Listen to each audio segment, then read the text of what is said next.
वाढदिवस आनंदाची पेरणी या विधायक उपक्रमांतर्गत खाजगी प्राथमिक शाळेतील शिक्षक आपल्या वाढदिवसानिमित्त स्वइच्छेनं मदत देऊन शाळांना मदत करतात। या उपक्रमांतर्गत आज राजारामपूर येथील नेहरू विद्यालयात क्रीडा साहित्य वितरण कार्यक्रम आयोजित करण्यात आला होता। या कार्यक्रमाला महानगरपालिकेच्या प्राथमिक समितीचे प्रशासन अधिकारी डी.सी. कुंभार यांची प्रमुख उपस्थिती होती। यावेळी बोलताना त्यांनी विद्यार्थ्यांचा सर्वांगीण विकास करण्यासाठी शिक्षकांनी अद्ययावत ज्ञानाचा उपयोग करावा असं आवाहन केलं। यासह विद्यार्थ्यांनी खेळाला महत्त्व देत एक तरी खेळ जोपासावा असं सांगितलं। त्यानंतर त्यांच्या हस्ते शहरातल्या 15 खाजगी प्राथमिक शाळांना उपयुक्त क्रीडा साहित्यांचं वितरण करण्यात आलं।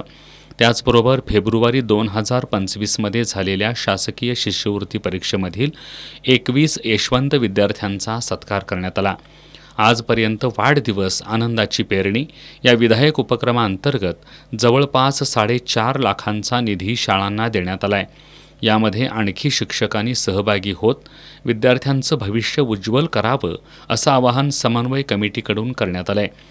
यावेळी महाराणी शांतादेवी गायकवाड गृहशास्त्र शिक्षण संस्थेच्या सचिव बीना मोहिते, नेहरू विद्यालयाच्या मुख्याध्यापिका रजनी कोळी, टी.आर. पाटील, दस्तगीर मुजावर, नितीन पानारी, गणेश बांगर, अमित परीट, एस.डी. कासार, सरदार पाटील, नयना पाटील, सुनीता हुंकारे, सारिका पाटील यांच्यासह शिक्षक विद्यार्थी उपस्थित होते।